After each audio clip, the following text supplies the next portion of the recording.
Hi and welcome to Cheekyricho Cooking's Pie Maker Fig and Almond and Plum and Almond Tarts. The ingredients are in the recipe box below. We've just made some homemade shortcrust pastry, and with the pie maker switched off, we're just going to press our pastry into the bottom of our pie maker, and the recipe for this will be listed below. We have also made some almond cream or frangipane paste, which we're going to put into the bottom of our pastry, top it with our fruit, and then cook it. After it's cooked, we're just going to put a light clear jelly-like glaze over the top of it to make it nice and glistening. If you can't get out to a bakery, or if you're stuck at home or got unexpected visitors, you can take these out of your freezer and just pop them straight into your pie maker with a piece of fruit on top. Could be pear, could be apple, figs, plums, whatever's in season. Okay, our frangipane filling has been in the fridge, so it's really quite cold. So we're just going to get some scoops of it. Better if it wasn't so cold, actually. It will melt, of course.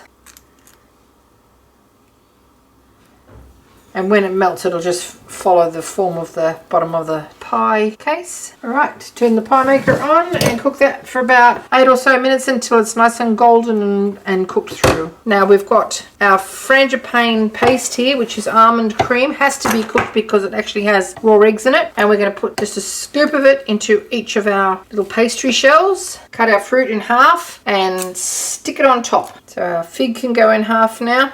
And just push it in like so. Smaller fig would probably be a bit better, but this will be fine. We've also got some little plums here, little red plums, and just push that in like so. The frangipane will actually rise around the outside of it a little bit. The fruit will cook and it's going to taste, it'll be stunningly pretty and bright. And just push that in. Okay, and now just cook that with the lid down for about 8 minutes until the pastry's nice and well done. Turn it on, come back in 8 minutes.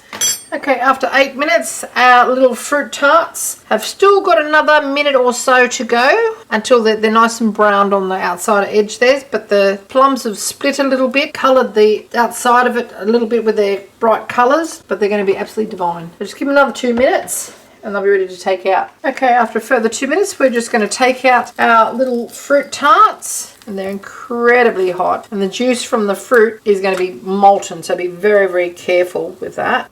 Okay, turn that off. Allow those to cool completely. Okay, now I'm going to show you how to make this really glossy, sweet glaze to go over our fruit and give it a nice shine. You want about half a cup of boiling water, to which you're going to add some powdered instant gelatine and some caster sugar. And stir that until it is well combined. That gelatine will bloom and then we'll be able to paint it. It'll go clear, and once it's cooled down quite significantly, we're going to paint it onto our little tarts and give them that glossy French bakery appearance.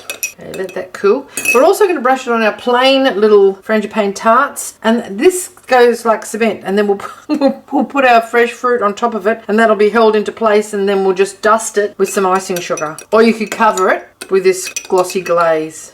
Okay, just set that to one side. Okay, our glazy jellified syrup is sufficiently cooled now. We are going to just paint it very liberally onto our little tarts, and that'll set quite glossified. It's sweet and will give our little shrunken roasted fruits a gorgeous gloss.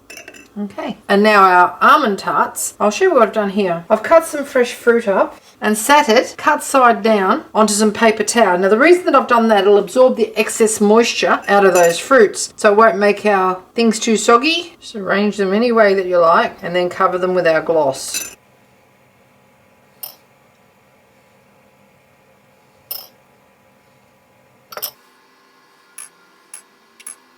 And continue with the rest. And there you have it, Cheekyricho Cooking's fruit and almond tarts, fresh fruit and almond tarts, baked fruit and almond tarts, Bakewell tarts, our almond croissants, and our ricotta and fresh spinach tarts. I'll be dribbling these over to you in the coming days, but you're going to need some frangipane cream or almond cream to start with, and you are going to have to make the pastries. I hope you enjoyed this little presentation. You can't get to your favourite bakery at the moment. It doesn't matter. Make the bakery at home. And when you've honed all these skills and we're able to get out and about again, look at all these wonderful things that you can share with your friends and your family. Hope you enjoyed this little cooking demonstration. If you'd like to see more interesting recipes and ideas, just check out our Cheekyricho Cooking channel, and don't forget to please subscribe and do come back and visit us again soon. We've got so much more to show you, and we're uploading lots of videos. And thank you very much for watching. Have a great day.